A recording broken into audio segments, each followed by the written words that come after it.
There's a whole lot of good horror coming out this week.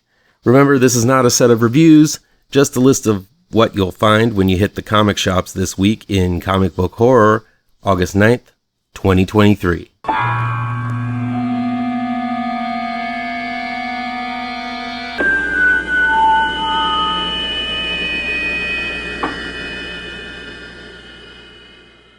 Welcome back to ML Miller Frights. I'm ML Miller. Before we begin, please do me a favor and punch that like button down below. Share this video with all of your social media addicted pals. Click subscribe to this channel and ring that bell for notifications. Let's check out This Week in Comics Horror, August 9th, 2023. This Week in Ass, titties, titties, ass, and titties.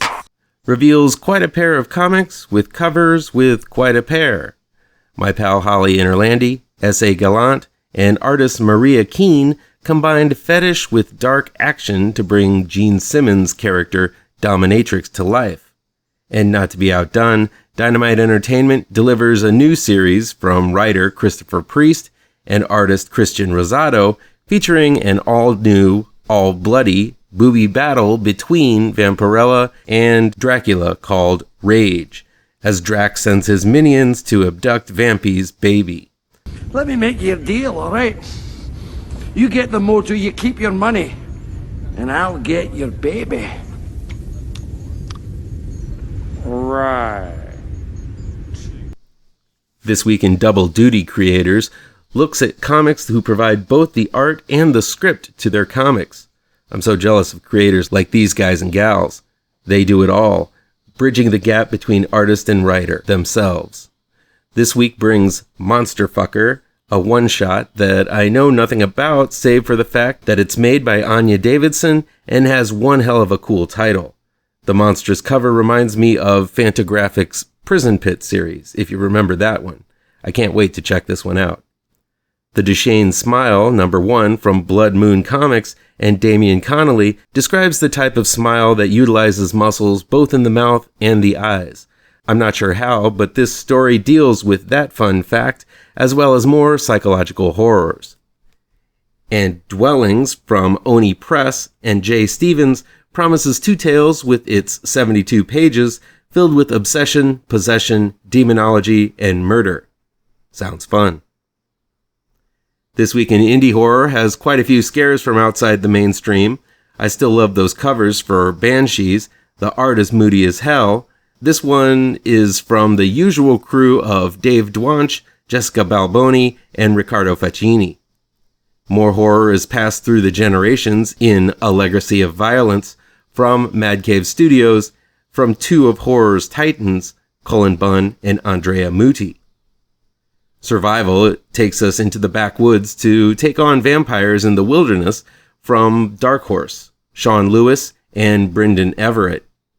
Ryan Cady teams up with Andrea Mutti, man that guy is keeping busy, for the ghost tale Haunt You Till the End, #3 from Top Gal Productions.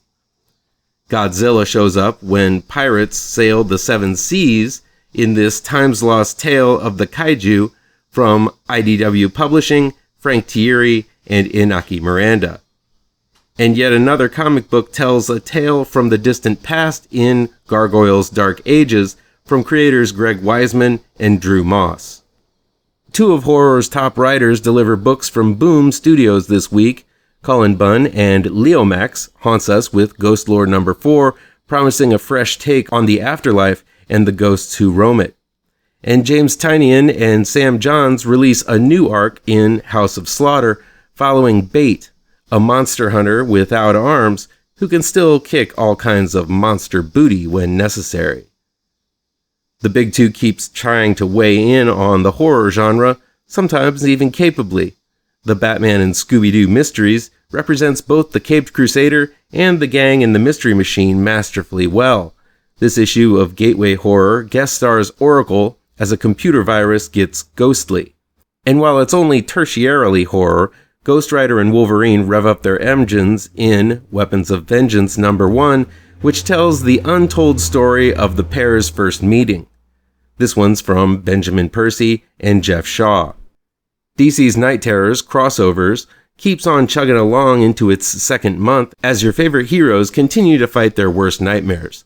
Again, I haven't been blown away by most of these stories, but I did like the first issue of Zatanna from Dennis Culver and David Baldion.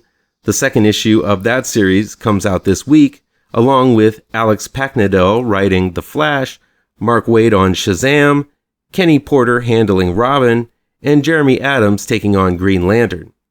And if you really want to follow the pertinent stuff in this crossover, the third issue of the main title, Night Terrors, by Joshua Williamson, is out this week too. The comic I'm looking most forward to read this week is Mad Magazine number 33, which is a back-to-school issue, but it also celebrates the Humor magazine's extensive backlog of horror movie spoofs. It's bound to be a mad old time from the usual gang of idiots. Well, those were 23 horror comics on the shelves this week. Surely there's something in there you'll find worth your time and money. Let me know which ones look good to you down in the comments.